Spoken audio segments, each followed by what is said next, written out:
Estamos ahora con Alan Longi, periodista especializado en temas políticos. ¿Qué tal, Alan? ¿Cómo estás? ¿Qué tal, Juan Pablo? Gracias por la invitación.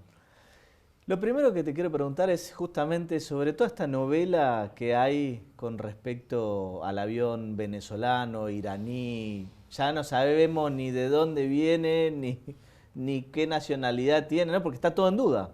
Sí, en realidad lo más importante me parece ahora es este informe del FBI que ha Ajá. sido dado a conocer, que es interesante, ¿no? Porque no pesan alertas sobre el avión, no pesaban alertas sobre la tripulación en particular. Al final era un homónimo sobre uno. Bueno, eso es lo que ahora viene a sumar confusión este informe del FBI, donde en realidad es un informe desclasificado que el FBI aporta en el marco de la investigación judicial que está llevando adelante Villena. Es decir, no es una cuestión previa a la cual cualquier autoridad del Estado o del gobierno estuviera al Sí. tanto, con lo cual también da cuenta de la opacidad, ¿no?, que hay en toda esta trama, donde tenés este avión que efectivamente antes figuraba y era propiedad de una empresa iraní Ajá. en la cual pesan distintas restricciones, por eso se generó esa dificultad para cargar combustible en Pero el Ezeiza. avión finalmente es de la empresa venezolana. Digo, más allá del antecedente que tenía. Sí y no. Bueno, allí está todavía la lectura del contrato. Hay un contrato que también se dio a conocer la semana pasada de la empresa Sí. venezolana donde compra este avión, pero Ujú. también está la cuestión de si continuaba o no siendo operado también por la aerolínea iraní y por Ajá. eso estaba piloteado por parte de tripulación de esa nacionalidad. Lo que hay de todas maneras es un uso político muy Sí, sí, llamativo. a ver, la semana pasada se habló en todos los medios de este tema, bueno, desde el sector de la oposición, reflotando, bueno, ciertas historias respecto de la relación entre Argentina e Irán, ¿no? Pero además, eh, vayamos a ese punto. Imagínate que efectivamente y hay una sociedad entre el gobierno argentino y el de Irán. Sí. ¿Cuál sería el beneficio o dónde estaría la luz verde para que vengan iraníes a poner bombas o a practicar atentados en la República Argentina, como es lo que sostiene, por ejemplo, Miguel Ángel Pichetto, que ayer, el domingo, decía que los iraníes vienen a poner bombas a la Argentina o que había que sospechar eso de cualquier iraní que llegara a nuestro país? Ah, ¿Cuál portación de sería? rostro directamente. Bueno, sí, allí también debería haber una actuación del INADI o de algún organismo público, porque el nivel de prejuicio que estamos viendo respecto a este tema en la oposición y en la dirigencia es muy grande. En ese sentido, hasta ahora el gobierno argentino, o por lo menos los organismos estatales, Ujú. han funcionado bastante bien, salvo por ahí algún desliz como el de Agustín Rossi, que por ahí se fue de más en televisión hablando de una hipótesis en particular, que era la de la práctica de vuelo, Sí. que todavía está siendo analizada en materia judicial, pero que puede ser descartada a partir de algún documento, de alguna información, y que puede dejar mal parado a el flamante titular del AFI. Pero más allá de eso, que, insisto, fue una hipótesis apresurada, Sí. eh, por ahora los distintos estamentos del Estado están funcionando bien, y están funcionando mejor, por ejemplo, que en Paraguay, donde el avión ingresó y se fue Sí. sin pena ni gloria, y luego, semanas después, salta este escándalo y ahora sí aparecen las autoridades paraguayas cuestionando o aportándole confusión a lo que ocurrió aquí en la Argentina o el intercambio de información con Argentina. Pero lo cierto es que en Paraguay Sí. el avión aterrizó, descargó y Y se fue. despegó. Situaciones como estas, ¿no te dan la sensación de que Cambiemos le marca la agenda al gobierno en vez de ser a veces al revés? Bueno, sí, en realidad es muy fuerte. Yo creo que en esta oportunidad estamos viendo, es semejante a aquella operación de la liberación de presos. ¿Te acordás cuando fue la cuestión de la cuarentena, Sí. que fue una decisión en la provincia de Buenos Aires del procurador Contegrán, y Ujú. después que fue una decisión del Poder Judicial en el marco de la primera etapa de la cuarentena, Sí, pero que la recordemos que a oposición... Contegrán lo pone justamente el gobierno de María Eugenia Vidal, que en definitiva, si le responde a alguien, le estaría respondiendo más digamos, al gobierno anterior que al actual. Por supuesto. Y en ese sentido, la operación que se había montado era que el gobierno de Alberto Fernández liberaba presos con la excusa del COVID. Bueno, aquí me parece que hay una articulación semejante, con la diferencia de que aquí hay personas de carne y hueso, hay un avión y hay una tripulación que ha sido retenida en Buenos Aires, en Ezeiza, y que ya van a ser casi 2 semanas que se encuentran archivadas en la República Argentina, por ahora sin ninguna, ni siquiera una sospecha de un delito específico. Claro, porque hasta ahora es que están alojados en un hotel, no están detenidos, no nada. No, pero no pueden salir del país. Tienen, ya por decisión judicial, tienen imposibilitada la salida del país. De hecho, esta noticia se conoce a partir de un habeas corpus que presenta un abogado el viernes, ya de hace 2 semanas, donde pide justamente eso, que la tripulación pueda circular porque estaba retenida junto con el avión en Ezeiza. Te hago una consulta. En las últimas horas surgieron documentos, por ejemplo, Aníbal Fernández le mandó una carta al ministro paraguayo que hizo la advertencia de agradecimiento. Lo hizo en pleno feriado, entonces no trascendió oficialmente hasta el momento. Y por otro lado, los portales de noticias que tienen lazos, digamos, con medios de Estados Unidos, por poner un ejemplo, fluidos lazos, aseguran que Ghassami, que es el piloto de la aeronave, el piloto iraní, es un terrorista, porque no es un homónimo, sino que es el que ellos, digamos, tienen identificado como un ex miembro de la Guardia Revolucionaria iraní, que bueno, es un grupo que Estados Unidos considera terrorista y que acá, digamos, por una cuestión de alineamiento, también debería ser así, ¿no? ¿Qué novedades hay al respecto? ¿Se cambió este parámetro? Justamente, en este caso el piloto no figura en ninguna lista a la cual adhiera la República Argentina. Eso es importante aclararlo. Por lo menos hasta ahora, que insisto, no pesaban alertas sobre el avión ni sobre la tripulación de entrada. Ahora, a medida que avanza la investigación judicial, que aparecen nuevos documentos, allí sí empiezan a haber sospechas o algunos índices o indicios que también a mí me queda la duda de cuán confiables son esas fuentes de información, porque aparecen cables de inteligencia. Bueno, yo no sé, en ese sentido, la Argentina o sobre todo el Poder Judicial, que es el que está investigando en este momento, cuánto lugar le puede hacer a una versión de un servicio de inteligencia del país que fuera, porque sabemos que tampoco son desinteresados esas informaciones o esos cables que se emiten. Lo cierto es que para la ONU o para los estándares que se rige la Argentina en la actualidad, no pesaba ninguna alerta sobre la tripulación y el avión. Sí sobre la chapa del avión para las empresas que cargan combustible, pero esa se maneja, es otro canal, otra vía por donde se manejan y por eso no podían cargar combustible. Pues este es un avión de Mahan Airlines, se llama, es una empresa iraní que es privada pero tiene una, digamos, una influencia del Estado, un apoyo económico, y que ese avión era de esa empresa y se lo vendieron a Venezuela, por eso es que está, digamos, matriculado así, ¿verdad? Exactamente.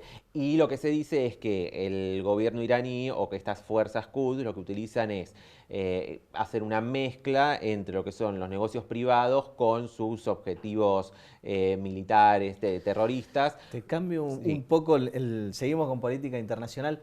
¿Qué representa en las elecciones o el triunfo de Petro en Colombia?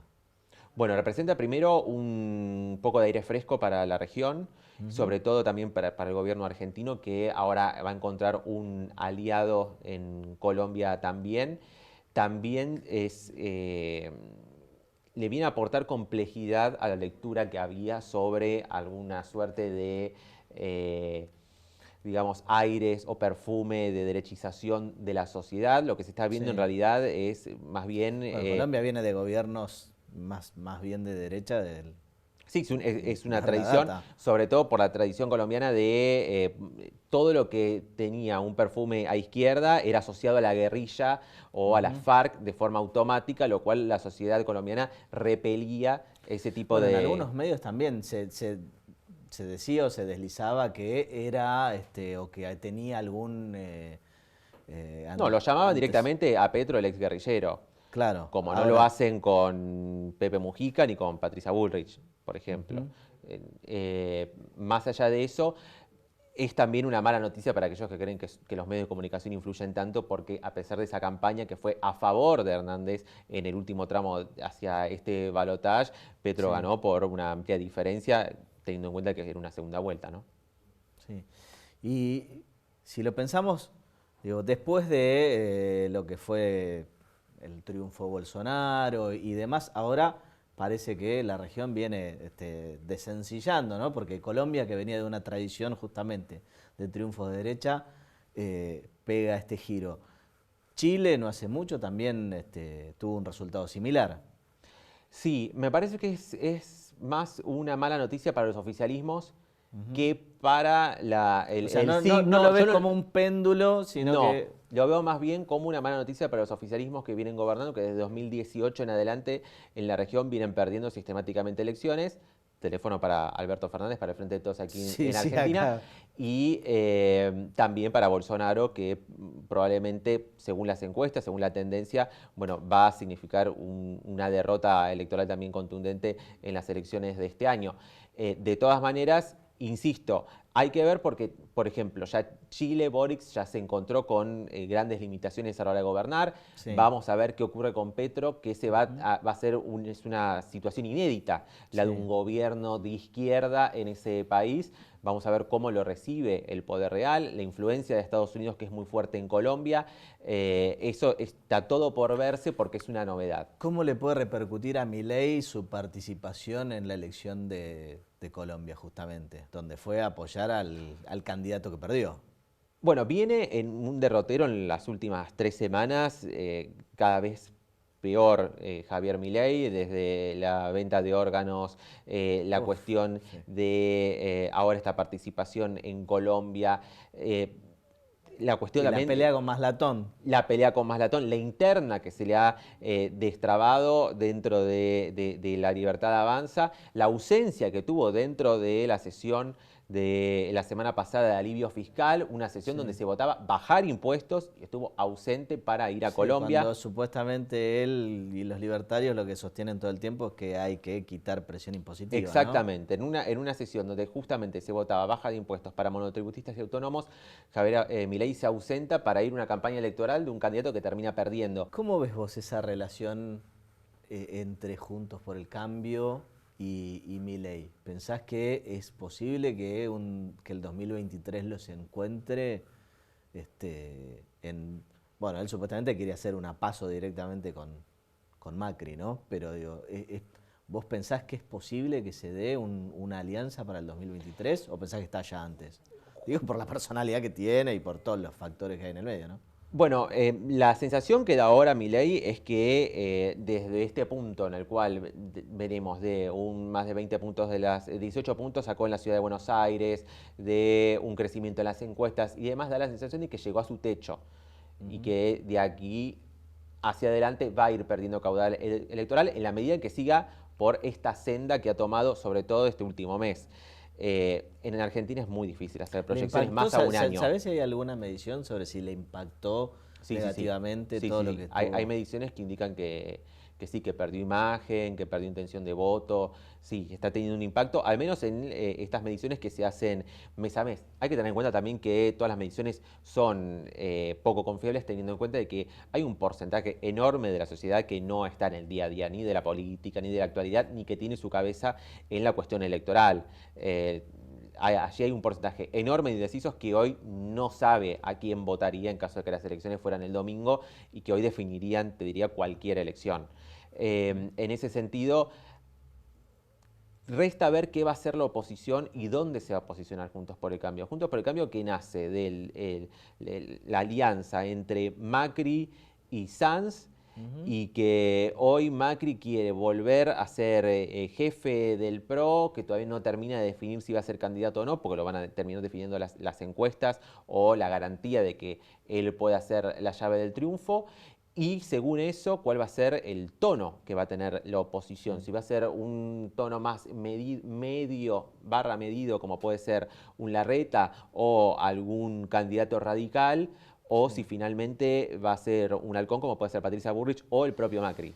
¿Cuánto pensás que influyen a mi manera de ver, desacertada frase de Macri poniéndolo a Irigoyen en el lugar de populista y tratándolo de una manera despectiva, ¿no? Porque digo, en todo caso, según quien lo reciba, puede considerarlo un elogio o no. en esta tensión que se ve creciente con el radicalismo? Bueno, Mauricio Macri tiene un desprecio por la historia, por así decirlo, en cada uno de los actos patrios en los que le tocó participar como presidente. Recordábamos ahora con motivo esta semana del Día de la Bandera, cuando fue a un acto, si no me equivoco, en Santa Fe, en Rosario, donde empezó a hablar en contra de Moyano, es decir, un desprecio por la historia, por las figuras y por nuestros patriotas, por nuestros próceres muy grande, y en eso inscribo yo esa lectura que en ese momento se le pasó por la cabeza mencionar a Irigoyen, y lo mencionó, te diría que sin pensar las consecuencias. De hecho, tuvo que retroceder sobre sus pasos después de que Gerardo Morales saliera al cruce. Un Gerardo Morales que hoy se muestra a nivel nacional en un tono dialoguista, en un tono no confrontativo con el gobierno, de construcción, pero que puertas para adentro en Jujuy gobierna con mano de hierro. Es decir, hay allí un doble juego también de lo que es Gerardo Morales en tanto gobernador, y otra es el Gerardo Morales que se está construyendo en tanto candidato presidencial y también como presidente del radicalismo a nivel nacional. ¿Cómo están las encuestas en Juntos por el Cambio? Ahí yo vi algunas mediciones, pero tienen 2 meses más o menos y no tenía muy buen panorama Macri con respecto a Rodríguez Larreta, que es como el candidato natural de Juntos por el Cambio a la presidencia. ¿Cómo cambió o sigue picada todo? Hay una novedad interesante, que es que la semana pasada mandaron a medir la fórmula Macri-Vidal. En ese sentido, Macri quiere levantar a María Eugenia Vidal ya en encuentros reservados con Horacio Rodríguez Larreta, con Patricia Bullrich y con la propia María Eugenia. Le dijo, María Eugenia, vos empezá a preparar tus equipos porque parece que la interna del propio PRO viene bastante más relegada. Ella dijo que quería ser presidenta, pero no aclaró si iba a ser candidata el año que viene. Por ahora ella recorre el país, está recorriendo el país y no mucho más. Ella es diputada.